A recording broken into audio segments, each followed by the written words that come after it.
Monitor brings you Meet the Press, the prize-winning interview program produced by Lawrence E. Spivak. Ready for this unrehearsed news conference are four of America's top reporters ready to talk with the Democratic presidential candidate, Senator John F. Kennedy. Here's the moderator of Meet the Press, Ned Brooks. The presidential campaign is entering its final 3 weeks, with the issue of foreign policy commanding much attention from both candidates. Senator Kennedy, who is our guest today, will begin this week's activities with a tour of southern and central Ohio. It will be his 7th visit to that pivotal state. Climaxing the week's campaign will be the 4th debate on Friday between Senator Kennedy and Vice President Nixon. We'll start the questions today with Mr. Spivak. Senator Kennedy, there's been a lot of heat generated on the issue of Quemoy and Matsu. And now, judging by the newspapers, you and Mr. Nixon and President Eisenhower seem to be in agreement. I'd like to ask you whether you think you are in agreement on the issue or whether there is still a difference among you.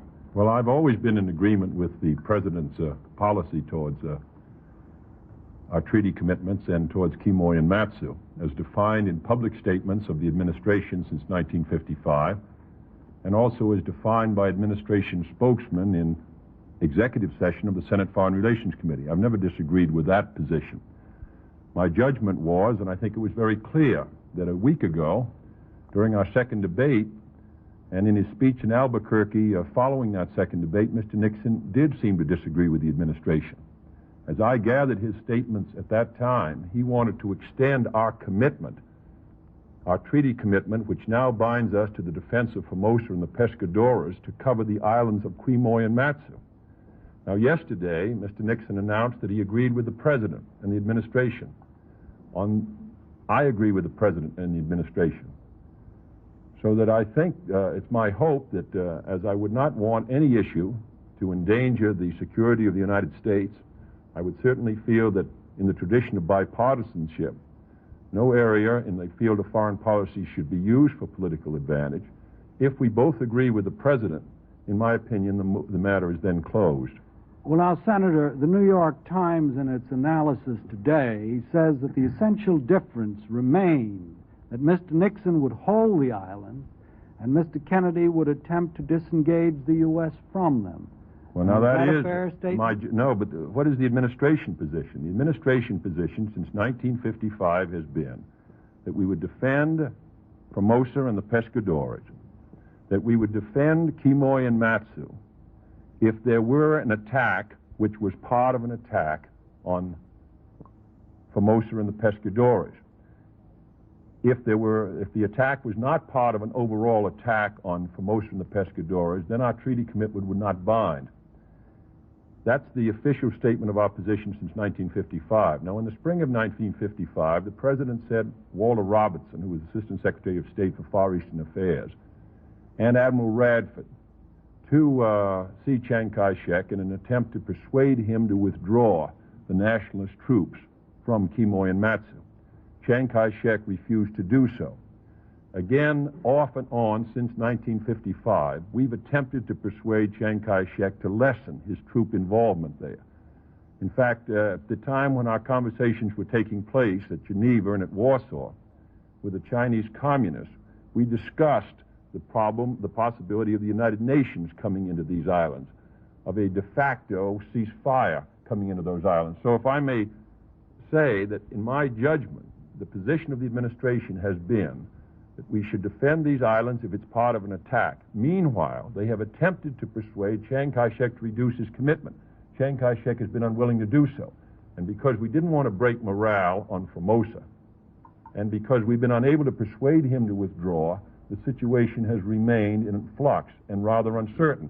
But I agree with the position that we should meet our commitments there, we should meet our commitments to Formosa and the Pescadores, and we should attempt to continue the negotiations which are now going on to persuade, if possible, the United Nations to come in there, a ceasefire in the area, or whatever it may be.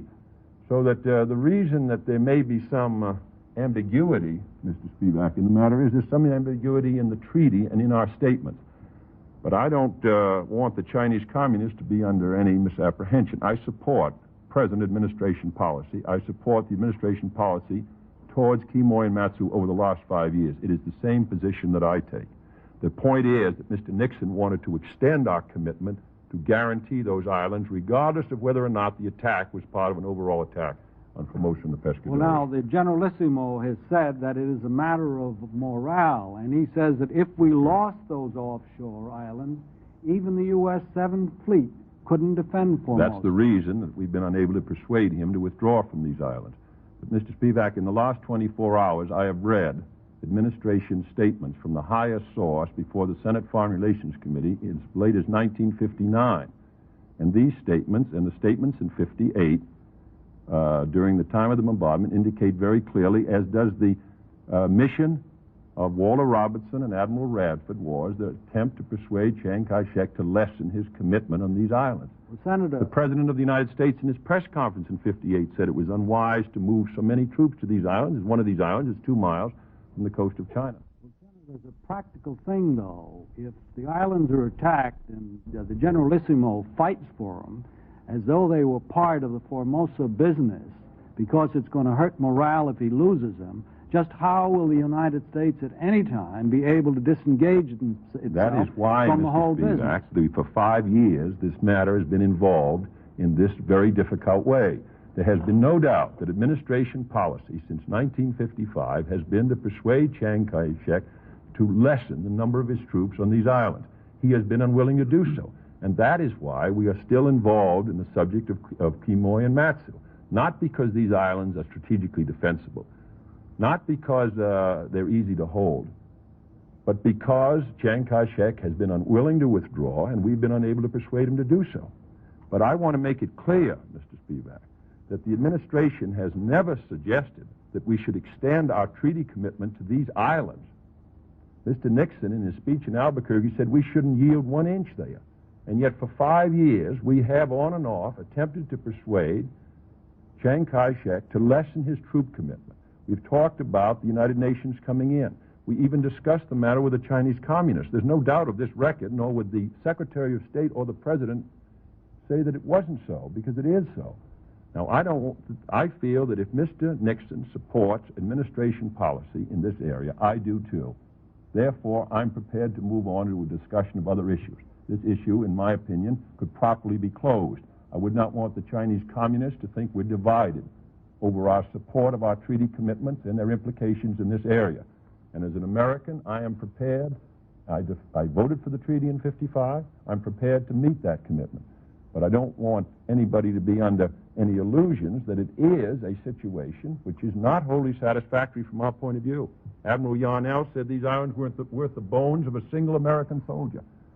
And therefore, if Mr. Nixon has now retreated to the support of the administration position, in my judgment, then, that could close properly the matter unless he wishes to continue it. Mr. Chancellor. Senator, do you think you'll have any more success with Generalissimo Chiang Kai-shek or with the Chinese in the administration? Nobody can tell what the future will be. It is a difficult problem. We are not happy about the situation in Quemoy and Matsu. As I say, one of these islands is only 2 miles from the coast, nearest coast of China. Therefore, they can be bombarded as they are by artillery daily. To hold them require nuclear weapons. There is, to the Pescadores, a whole reach of open sea, 75 miles, to Formosa more than 100 miles. So that it is a difficult problem. But if he will not leave, we don't want to see an attack take place under the impression that the Chinese communists might have that we won't support Chiang Kai-shek. So that's why this situation still hangs after 5 years. And I would think it would be a difficult matter for the next president. And I don't want to say anything in this campaign that will make either Mr. Nixon's responsibility or mine more difficult in January. Well, Senator, in that context, you said yesterday, let the debate return now to the real issues of the campaign. That's right. Yet today you continue to discuss Mr. Nixon's attitude on the... Because last night I said I was prepared to close in my official statement. Then last night, after he said that he supported the president, in his speech given last night, in his release, he attacked me for my position on these islands and said that I was working against the interests of the country, and all kinds of statements. I don't know what the issue now is, providing he supports the president's position. So do I. But I think that's an entirely different position than he took a week ago. Now, in my opinion, if we are both in support of the president, and there are great issues which disturb our country, it would seem to me that I would be prepared to move on to the discussion of those issues. I saw in the morning paper, the New York Daily News, that Mr. Nixon proposes to discuss these two islands for the next 3 weeks. What are we discussing now? As long as you support the president, and I do, I think that we, in the interest of bipartisanship, I would not endanger the situation in that area by attempting to drag it into a political campaign. That's my view, and I'm prepared to rest on it and make this the last word. Well, Senator, if we could move on then to another issue. It seems that every year in the United Nations we get closer to the admission of Red China. Now, have you given much thought to what your reaction as president would be if, during your administration, Red China, won a seat in the United Nations? Well, I would be opposed to the admission of Red China as long as Red China's official foreign policy is the belief in the inevitability and the desirability of war. The whole dialectic that they're now engaged in with the Russians is on this question of the desirability of war as a method of communizing the world. Now, it's rather difficult to vote to admit Red China when her foreign policy officially is based on that complete hostility to the United Nations. That is the issue. Now, if they withdraw on that, other communist countries are in, and therefore, of course, our position might change. But it's rather difficult to consider changing that position. Now, they may be voted in, but not with our agreement if that is their official announced policy and, in fact, is the cause of a major dispute with the Soviet Union between the Chinese and the Russians on that issue. Mr. Abel. Senator, I'd like to bring you back home for a minute, if I may. Some of your supporters in the labor movement are distributing a 4-page broadsheet which seems to suggest that a vote against you is a vote for bigotry. I have in mind a reprint from the United Auto Workers paper, Solidarity, which has been widely distributed in Michigan and some other industrial states.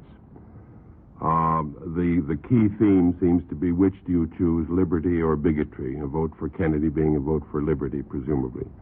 Do you think this is a proper appeal for your supporters to be making? Well, I haven't seen it, so I'd be reluctant to characterize it. I've attempted in all my statements, and I don't think there's any doubt of that I've attempted to try to keep the religious issue from becoming a matter of dispute between the parties or between the candidates. That is my view. I think that the candidates and the two political parties are devoted to the Constitution. And therefore, in my judgment, with all these other matters disturbing us, this should not be an issue on one side or the other. Returning for a moment to the general argument made here, which we've seen in other states as well, which you might call a form of bigotry in reverse. Do you repudiate that kind of appeal to the voters? Yes. Yes, I haven't seen the article, but let me just say that I have said in my acceptance speech, as I had said on many occasions before, that I hope no one would vote for me, either for me or because of my religion. Now, I've said that consistently, and I mean it, because it's an important election. There are very serious issues which divide us. And I don't think this is one of them. My religion, or Mr. Nixon's religion, or after all, I thought that matter was all settled in the Constitution when it said, provided for separation of church and state, when it provided that there shall be no religious test for office. So I would hope we could move on. They did it much better than we can do. We can't improve on the Constitution, so I think we should sustain it. Mr. Follier. Senator, you have been criticizing the inflation in the Eisenhower years, the shrinkage of the dollar. What would you do to halt inflation or to give us a stable dollar? Well, I don't feel, Mr. Follier, that we have been able to maintain such a limit on the increase in the cost of living, which would warrant the administration pursuing with such vigor the high money, tight interest rate policy, high interest rate policy. I think that has been deflationary on the one hand, which has helped cause the recession of 54, intensify the recession of 58, contribute to the slowdown of 1960. And on the other, it has not held down the cost of living very satisfactorily. I would therefore feel that a greater stimulation to our economy to provide fuller use of our facilities, fuller use of our manpower, and I would hope a competition, vigorous use of the antitrust laws and all the rest would provide sufficient price competition to maintain a reasonable stability in the dollar. You may get some inflation because historically we gradually had inflation. The problem is to keep it in balance with our increase in our productive capacity and increase in our gross national product. The other day up in New York, you said that one of the great political myths of our time is the notion that there's a conflict between the Democratic Party and the business community. That's right. Well, businessmen don't seem to think that's a myth. That's right. At least as I understand it, most of them are Republicans. That's right. If elected president, what would you do to reassure the business community?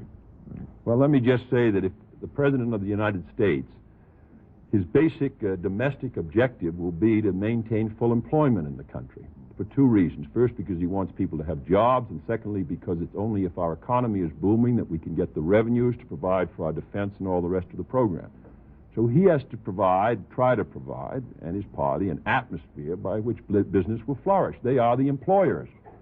So that, in my opinion, they may disagree, businessmen, with the policies of our party, but the policies of our party are directed to encouraging full employment in the United States. We could not possibly sustain ourselves as a country. We could not possibly be successful as a party. We could not implement our programs. If we had the business was bad and people were being laid off and you had a recession, that's failure. So all I say is that we're going to be committed to a policy of full employment, which will mean a policy of where the private enterprise system flourishes. That's why I think businessmen are wrong, particularly small businessmen. I feel that we're far more helpful to them than the Republicans are. The Republican policy favors big business because the whole tight high interest rate policy helps big business, not small business. One other thing, Senator, why are you so reluctant to criticize President Eisenhower?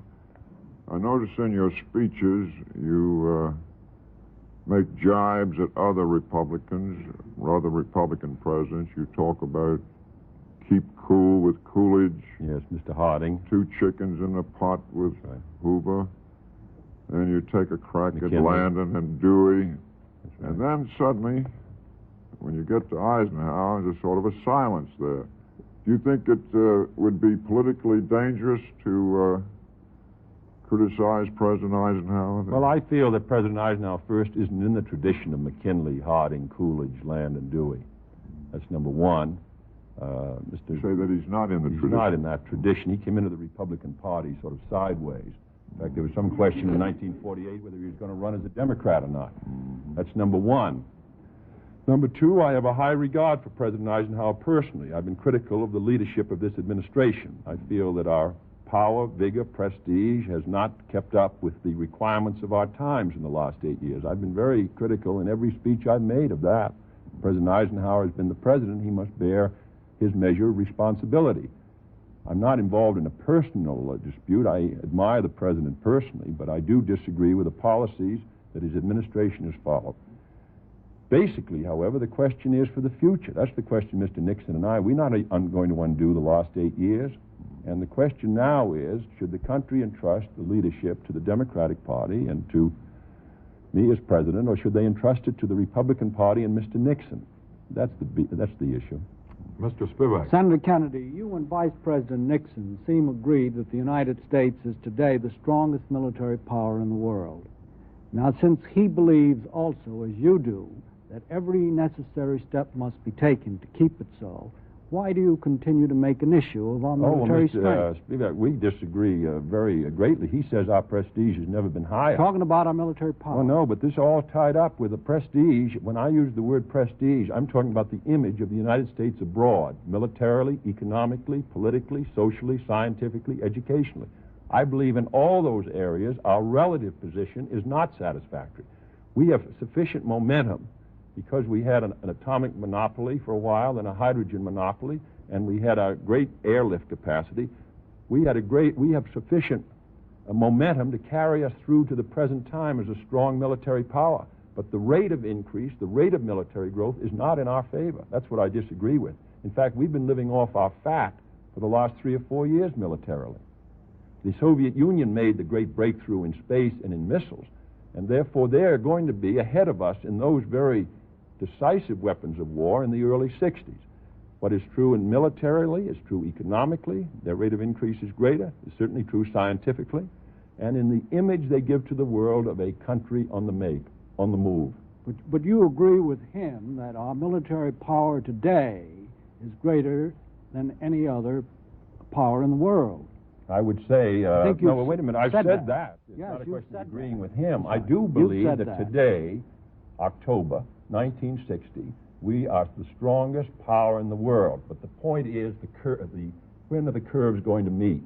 The Soviet Union's relative power has been growing steadily in relation to ours, including its military power, especially in the field of missiles. Now, the point I make is, by 1961, 2, and 3 is the crucial time. Are we going to be ahead then? I'm not sure we are, unless we make a greater effort. We're not going to be, in 1962 and 3, the most powerful country in the world. No, but Senator, the point I'm getting at is that he says, just as you say, that you're going to make every effort to stay yes, ahead. but his whole emphasis in his campaign, Mr. and I've read all of his speeches, has been that our power is the highest, our prestige is the highest, we've never had it so good, this administration's influence at the United Nations, and all the rest, that we're at the ascendancy.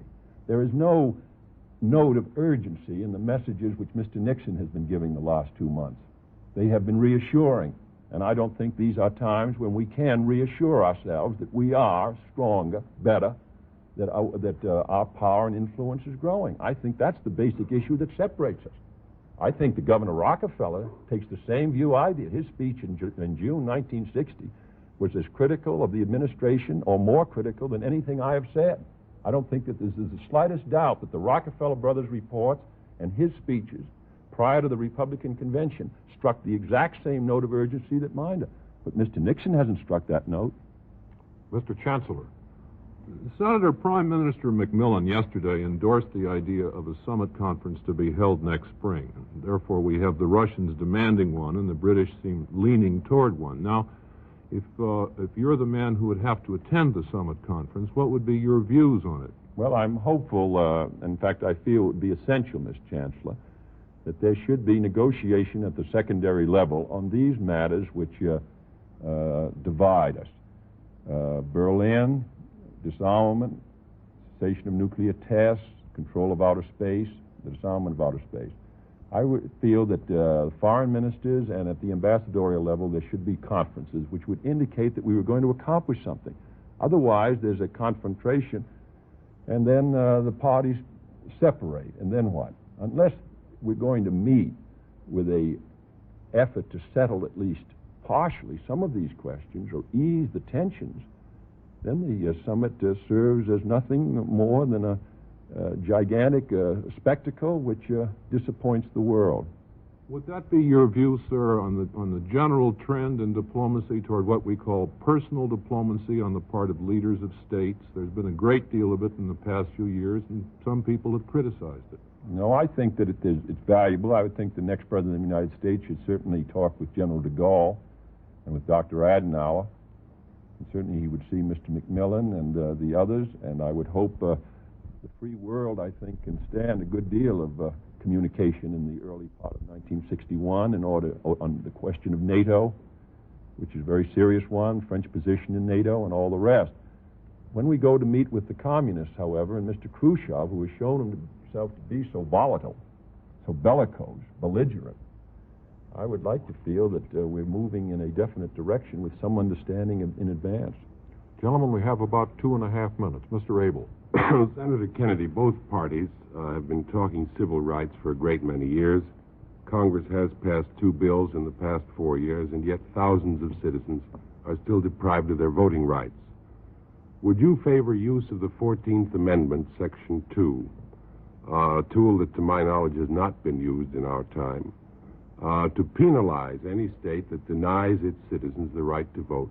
by reducing its congressional representation in direct proportion? No, I think that the best way is to implement the Constitution and the laws which Congress passed, which I think give the executive very clear power. I don't feel that those powers have been used very effectively, either in the 57 or the 60 Act. But in my judgment, the executive has full power to provide the right to vote.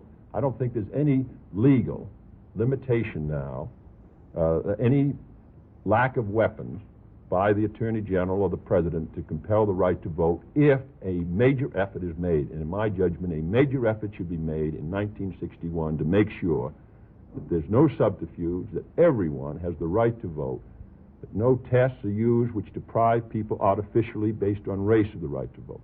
I feel that a real effort should be made in this field in 1961, and I think it would have the consent pretty much of the entire country. Senator Mr. Fogger. Henry Cabot Lodge made a speech in Harlem and promised that a Negro would be appointed to the cabinet if he and Mr. Nixon won. Then he got down to North Carolina, and as I understand it, sort of ate his words. You remarked on that yesterday. How would you feel about a Negro in the cabinet if you were successful on November the 8th? Well, I think we ought to pick the best people we can, and if the best for each of the tasks, if the best person is a Negro, or if he's white, or if he's Mexican descent, or whether he's Irish descent, or whatever he may be, I believe that he should get the job. But I do believe we should make a greater effort to bring Negroes into participation in the higher branches of government. There are no federal district judges. There are 200 odd of them.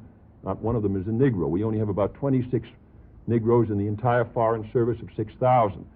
So that particularly now with the importance of Africa and Asia and all the rest, I do believe we should make a greater effort to encourage fuller participation on all levels of all the talent we can get, Negro, white, of any race. Gentlemen, I think at this point I'll have to interrupt. I see that our time is up. Among other thanks to Senator John F. Kennedy and to the members of the panel, Edward Folliard of the Washington Post, John Chancellor of NBC News, Martin Hayden of the Detroit News, and Lawrence Spivak. Next week, Meet the Press will alter its format with a joint interview